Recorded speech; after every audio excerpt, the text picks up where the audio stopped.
Les poissons sont des fumeurs passifs. Je vous explique. Un mégot, c'est 500 litres d'eau polluée, 12 ans à se dégrader, le 4e déchet le plus meurtrier pour la vie marine. Un mégot, c'est la mort de la moitié des poissons nageant dans un litre d'eau. 2 mégots, c'est la mort de la quasi-totalité des poissons nageant dans un litre d'eau. Pour exemple, les mégots représentent 40% des déchets de la mer Méditerranée.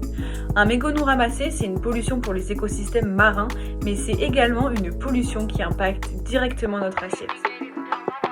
Bonjour à toutes et tous, alors aujourd'hui je vais vous parler de l'impact des mégots de cigarettes sur les poissons.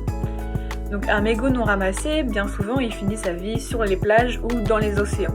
En effet, emporté par les eaux de pluie, le mégot il poursuit son chemin dans les égouts, dans les rivières, dans les fleuves. Il est très rarement intercepté par les stations d'épuration du fait justement de sa petite taille. Une fois dans les milieux aquatiques, les mégots ils sont souvent ingérés par la faune sauvage, dont les poissons, parce qu'ils prennent souvent ça pour de la nourriture. Un seul mégot de cigarette, ça peut avoir un impact énorme sur une population de poissons.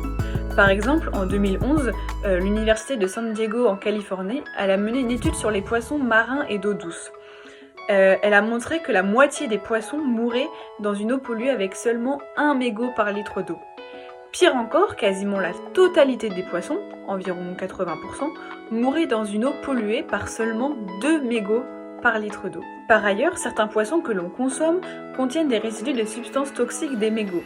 C'est dû en fait à l'accumulation des substances toxiques consommées par les petits poissons.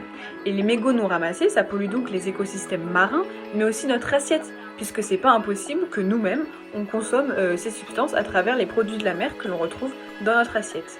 Pour être plus précis, lorsque les mégots se décomposent dans le milieu naturel, tous les composants polluants se diffusent directement. Et parmi ces résidus, on retrouve la nicotine. Elle est connue pour sa toxicité sur la biodiversité aquatique. C'est une molécule qui est très soluble dans l'eau. Selon un rapport d'études de 2017 de l'INERIS, l'Institut national de l'environnement industriel et des risques, la nicotine en fait, elle conduit à classer les mégots au titre de la propriété HP6, c'est-à-dire de toxicité aiguë. Et l'Institut il classe en effet les mégots comme des déchets dangereux. Et certains de leurs résultats sont flagrants. En fait, après avoir absorbé une infime partie de la substance réalisée à partir de mégots broyés, par exemple, un microcrustacé il ne parvient plus à se reproduire après 96 heures de contact. Et un autre exemple, la croissance des microalgues, elle est paralysée après 72 heures de contact seulement. Les mégots ils sont alors classés comme écotoxiques. C'est notre responsabilité à tous de ne plus jeter son mégot ailleurs que dans un cendrier ou une poubelle. Car par ce geste tout simple, on peut stopper la trajectoire des mégots jusque dans les océans, dans les poissons et dans notre assiette. Merci à vous pour votre écoute et n'hésitez pas à partager la vidéo. Salut!